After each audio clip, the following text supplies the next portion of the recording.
You dream of golden halls and eternal glory.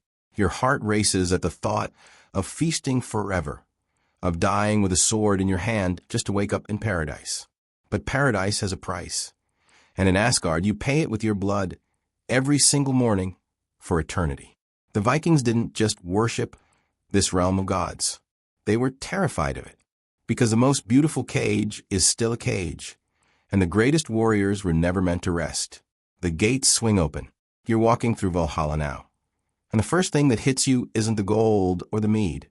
It's the smell of copper and sweat, thick in the air like a warning. 540 doors line these halls, each one wide enough for 800 warriors to march through shoulder to shoulder. The math alone should scare you. That's 432,000 fighters crammed into one fortress, all chosen by the Valkyries, all dead, all waiting. Waiting for what? For the end of everything. For Ragnarok. You thought you earned peace. You earned a uniform. The light here is wrong. Everything gleams, sure, shields polished to mirrors, spears that catch fire in the sun. But it's the kind of beauty that makes your teeth ache, like staring at something so bright you forget to blink until your eyes start to burn. The walls are made of shields. The roof is thatched with golden spears. Even the furniture is a weapon. You sit down to eat, and the bench reminds you that comfort is temporary, that everything in Asgard exists to prepare you for war.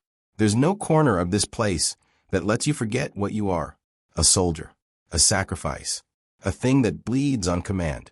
Odin watches from a high seat, flanked by 2 wolves that haven't eaten in 1,000 years and 2 ravens that see everything you've ever done. He doesn't blink, just stares with that one eye, the one he traded for wisdom, and you start to wonder what he saw that made him rip the other one out. Was it this? Was it you, standing here, realizing too late that heaven is just another battlefield? Every morning, you wake up and fight. Not because you want to, because that's the rule. The Einherjar, the chosen slain. They grab their weapons at dawn and tear into each other like animals. Like the act of killing is the only language left in their throats. Swords through ribs, axes splitting skulls, blood on gold, blood on your hands, blood in your mouth because someone just shattered your teeth with a shield and you're supposed to smile through it, supposed to laugh. Because this is glory. This is what you begged the gods for. And here's the thing that cracks you open. You don't stay dead. By noon, your wounds close. Your bones snap back into place. You walk into the feast hall with your killer, sit next to him, drink from the same horn, and pretend the memory of his blade in your stomach is just a joke now. Just part of the routine. Every single day. Forever. You are a video game character stuck in a respawn loop. Except the game is trauma and the prize is doing it again tomorrow. Wait. Stop for a second. I need to ask you something real. If you could live forever, but had to die violently every single day, would you take it? If the cost of paradise was endless pain with no escape, would you still call it a gift? If that hit you just right, I felt this. Because someone else probably will too. The mead never runs out.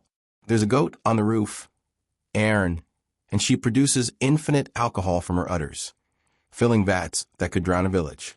You drink until your thoughts go soft, until the last battle feels like a dream, until you forget that the guy laughing across the table drove a spear through your lungs 6 hours ago. And that's the point. The mead isn't a reward. It's anesthesia. It keeps you numb enough to do it again, to die again, to pretend this is what you wanted. The Valkyries serve the drinks.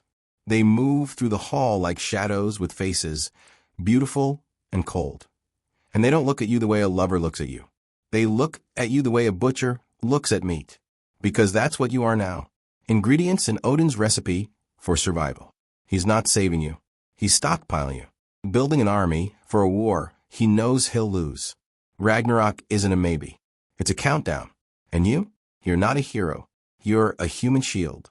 The food comes from a boar named Sarimnir, slaughtered every evening and resurrected every morning, just like you. You eat its flesh and taste your own future. This is your existence now. Kill, die, feast, repeat. A loop so perfect it stops feeling like time at all. Just one long, smeared-out moment of violence and forgetting. And the worst part? After a few centuries, you stop questioning it. You stop remembering what peace felt like. You become the routine. You become the weapon Odin always needed you to be.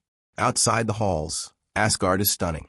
The Bifrost burns like a frozen rainbow, a bridge between worlds that hums with a frequency that makes your chest vibrate.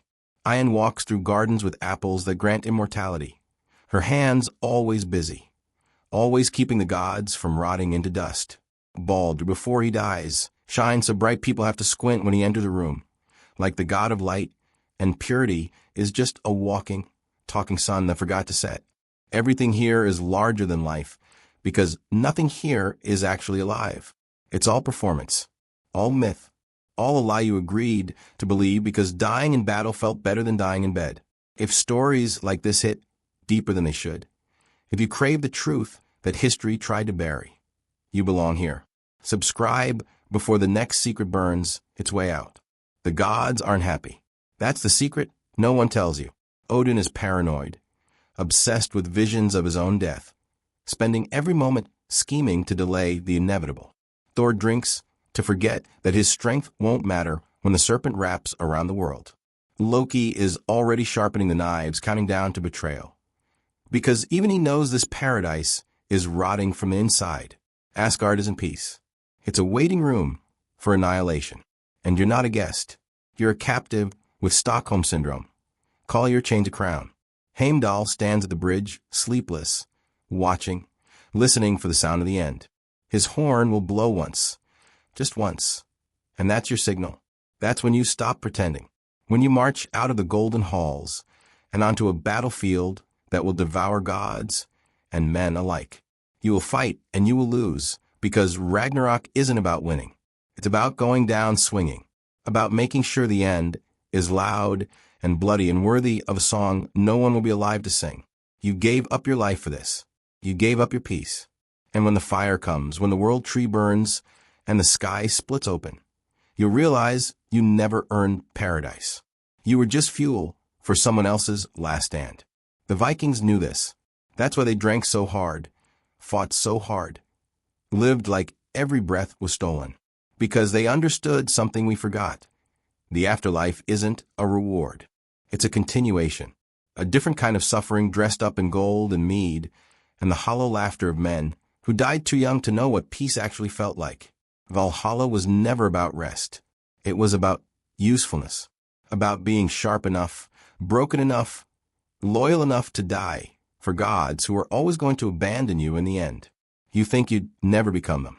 But maybe that's exactly what they thought, right before they stopped feeling anything at all.